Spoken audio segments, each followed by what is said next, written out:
Jackie Wilson knew his time on Earth was going to be short-lived. That would explain why he bolted through life at such a dizzying pace. He was throwing back cocktails and gambling at the age of 10, had his first child at 17, and maybe fathered countless others. He excelled at singing, dancing, and even boxing. He racked up stacks of money, only to discover he was going to lose it all. Now let's go on a roller coaster ride through the life of Jackie Wilson. Mr. Excitement. Jackie Wilson would tremble, shake, and sweat through his scandalous sets, and fans went wild. But one fateful night, the crowd watched in horror as his electric stage show went horribly, horribly wrong. Stick around for more on that later. Jack Leroy Wilson Jr. was born on June 9, 1934, in Highland Park, Michigan, but he spent a lot of his young life further south in Mississippi. This was where his grandparents lived, and the church choir there had a huge influence on Wilson as a child. The influence, however, wasn't religious at all. It was only about the music. Back at his home in Detroit, Jackie faced a heartbreaking home life. Dad was generally not around. He was a big drinker and usually out of work. With Dad out of the picture, 10-year-old Jackie Wilson found other male mentors. Unfortunately, they were in street gangs. In addition to life on the streets as a gang member, Wilson was doing something else while he was out there. He'd sing his heart out for the money strangers would toss into his hat. Instead of using the money to improve his life, however, he spent it in the worst way possible. Even though Jackie Wilson was only 10 years old, he was using his hard-earned money not to buy toys, but booze. Gang life was obviously a bad influence on young Wilson, but it wasn't his only affiliation. Wilson's mom arranged for him to be a member of another group, a church choir. But how could Wilson be in both a gang and a church choir? You see, for Wilson, it wasn't about good or evil. It was only about the music. Wilson soon outgrew the choir and the gang and joined a gospel quartet called the Ever-Ready Gospel Singers. The Ever-Ready Gospel Singers became very popular in local churches, and Jackie Wilson even earned money for his performance. After the concerts, the quartet shared the spoils of the church donations. In the evenings after the service, however, Wilson was taking big risks. He often put the money they made toward gambling. On many nights, Wilson walked away from the poker table with the entire quartet's earnings all for himself. Wilson was accumulating a long list of vices, all before becoming a teenager. Wilson began spending time with a girl named Frida Hood. The youngsters were not yet teenagers, but Hood reported that Wilson was more than a little knowledgeable about what went on in the bedroom. The two were acting like an already married couple when Hood revealed she had a surprise for Wilson. She was pregnant. Wilson did marry Hood, but was he really ready to settle down? The truth was that Wilson had been with other girls besides Hood. And if we can believe the rumors, she wasn't the only one who got pregnant with his kid. Some say that Wilson got close to 15 girls pregnant while he was still a teenager. Even though he was a new husband and father at the tender age of 17, Jackie Wilson still had time to pursue his singing career. Wilson performed in various clubs until a talent agent noticed him and gave him an amazing opportunity. The Dominoes, an immensely popular R&B vocal group, was looking to replace their lead vocalist, Clyde McPhatter. Miraculously, the talent agent got Wilson a chance to audition. McPhatter was a huge deal, but Wilson had a few tricks up his sleeve. Wilson walked into the audition for the Dominoes with a swagger that was beyond his years and his wealth of experience as a singer. But it wasn't just a swagger. He also had something to say to the assembled Dominoes. Wilson stated unequivocally that he was a better singer than McPhatter himself. It knocked them off their feet. The Dominoes sat there stunned at the young man's impudence, and then they heard him sing. Wilson's talent was so big that the Dominoes had to ignore his little faux pas. They hired him on the spot and asked him to do something just for them. Change his name. Wilson's real name was Jack Wilson, but he often went by Sonny. The Dominoes wanted neither of these. They wanted Jackie Wilson. And the rest, as they say, is history.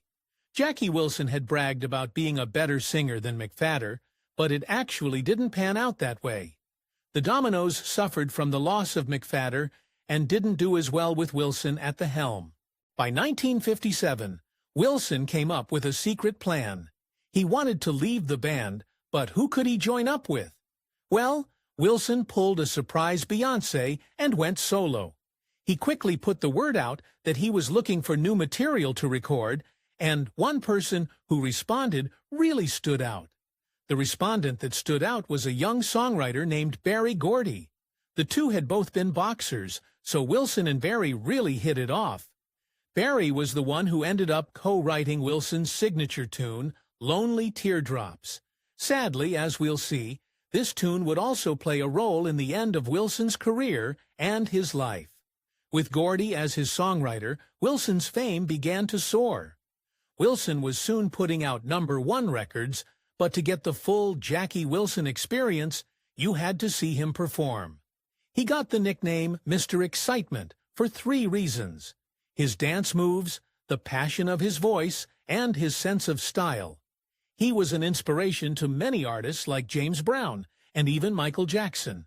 In fact, one king of entertainment was so moved by Wilson's performance that he demanded a meeting. Jackie Wilson met and befriended the king of rock and roll himself, Elvis Presley. It turned out to be a bit of a mutual appreciation club. Music fans called Wilson the Black Elvis, which Presley countered with a hilarious response. He called himself the White Jackie Wilson. The two had a lot in common, and the #1 thing was controversy. Wilson's electrifying stage show, like Presley's, involved a lot of gyrations. Many parents of teenage girls thought Wilson's movements were offensive. Wilson, however, didn't stop with just thrusting his hips. He also removed his clothes. He'd start with the jacket and tie, suggesting to the audience that he was a little too hot. By the end of the performance, his sweaty chest would be front and center. Wilson was also accused of pretending to unzip the fly of his trousers. It was only a matter of time before his show would get a warning for mature audiences only. But as far as the fans, they ate it up, and they were lining up to get on stage with Mr. Excitement. During his performance, Wilson would always get the audience involved with the show. It was his routine to pull women from the audience and get them to kiss him. At a 1960 concert, Wilson was about to take it to the next level.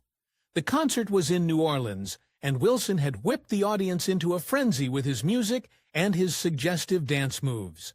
Some of the concert-goers were so taken by the show that they wanted to be a part of it and made a chaotic and savage run for the stage. Luckily, law enforcement was on hand to keep this from happening. Wilson, however, had a surprising reaction. Jackie Wilson wasn't really concerned for his safety. In fact, he was more interested in seeing what would happen if his fans joined him on stage. To let the audience members complete their storm of the stage, Wilson grabbed an officer who was trying to keep the fans down on the floor. And it turned out that Wilson did more than grab the officer, or at least, that's what the court said. When Wilson had to face the consequences for what happened that night, a judge laid down the law. He charged Wilson with assaulting a member of law enforcement. It could have spelled doom for his career, but Wilson had a way of bouncing back. Wilson's brush with the law didn't deter his rocket ship ride to mega-stardom. His performance, at least a very cleaned-up one, made it onto The Ed Sullivan Show and American Bandstand. At the same time, he was performing sold-out live shows. He even, like his white doppelganger Elvis, appeared in a movie. His career was on fire. But what about his love life? By 1961, Wilson was 27 years old and, in case you forgot, had been with the same woman since he was 17. The couple now had 4 children, but before your heart gets warm and fuzzy about a show business marriage that actually worked, you should know the scandalous truth. Wilson was a serial cheater. Hood and the kids lived in Detroit while Wilson rented a New York apartment, which made having affairs all the easier. On February 15, 1961, Wilson came home to his Manhattan apartment with model Harlene Harris. While Wilson was trying to get Harris into his apartment, a crazed fan appeared. This wasn't so out of the ordinary until Wilson noticed a disturbing detail. She was holding a revolver, but the deranged woman did something that surprised everyone. She aimed the revolver at herself. So, in a brave and valiant effort to save the stranger, Wilson jumped on the woman. 2 shots rang out and both ripped into Wilson's abdomen. Paramedics rushed Wilson toward Roosevelt Hospital. He needed immediate surgery in order to save his life. Would they get there on time? Wilson did get to the hospital in time, and doctors got right down to giving Wilson the surgery he needed to save his life. But Wilson would be left with 2 sad reminders of this near-fatal incident. He'd only have 1 kidney, and he'd have a bullet lodged in his spine for the rest of his life. Wilson had survived, and it was quite a fantastic story, but he was hiding the dark truth about that night. The truth was that Wilson didn't really try to save the crazed fan's life. It was yet another girlfriend, and she was furious when she saw Wilson with another woman.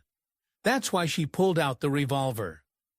Wilson's manager, Nat Tarnopol, had created the story about an obsessed fan to save Wilson's reputation. The management company, however, should have been saving something else of Wilson's: his hard-earned cash.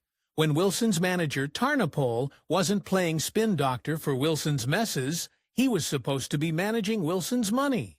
Well, it seems he wasn't doing a very good job of it. Wilson found himself suddenly broke. How was this possible?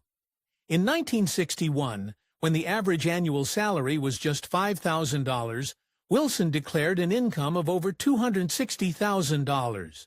So where was all the money? Not only was Tarnopol bad at managing Wilson's money, it seemed he was also bad at paying the singer's taxes, and Wilson was about to face the consequences. The IRS approached Wilson looking for all the tax money. About $300,000 he still owed them. Wilson hadn't seen this coming. He'd trusted Tarnopol to take care of things like paying taxes and investing his money. It seemed that Tarnopol had done neither. The IRS was not about to give Wilson a pass, and they began looking at Wilson's assets. They needed to take something valuable to pay off his debt. The IRS went on the attack and seized Wilson's house in Detroit, which is where his wife and children lived. But apparently, this wasn't enough. Wilson had to set up a payment plan to get himself out of debt.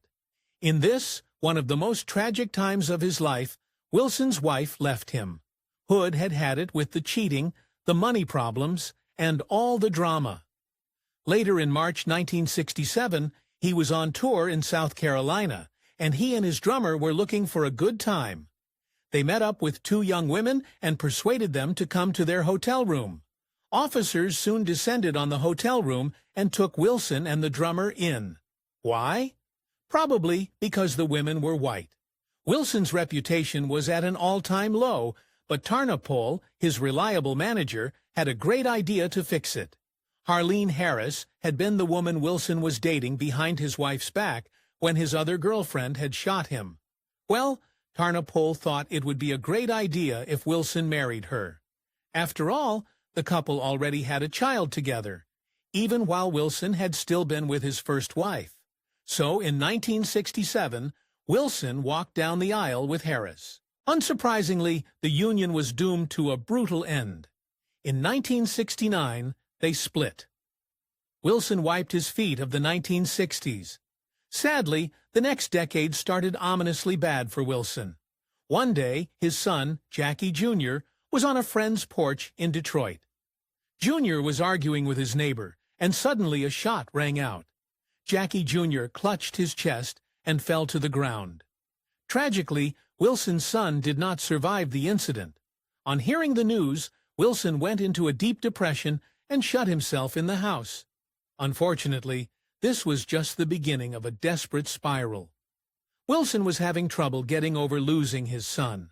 Sadly, he turned to drink and drug use to soothe the pain, and, as you might imagine, neither helped him. A few years later, he would face even more heartache. One of his daughters died after having a heart attack, and another got caught in the crossfire of a drug deal that went wrong. Clearly, being one of Wilson's children was nothing more than a ticket to a short life. Luckily, there was some good news on the horizon. Remember back in 1961, when Jackie Wilson had found himself completely broke? Well, there was something he didn't know. The real situation was something completely different.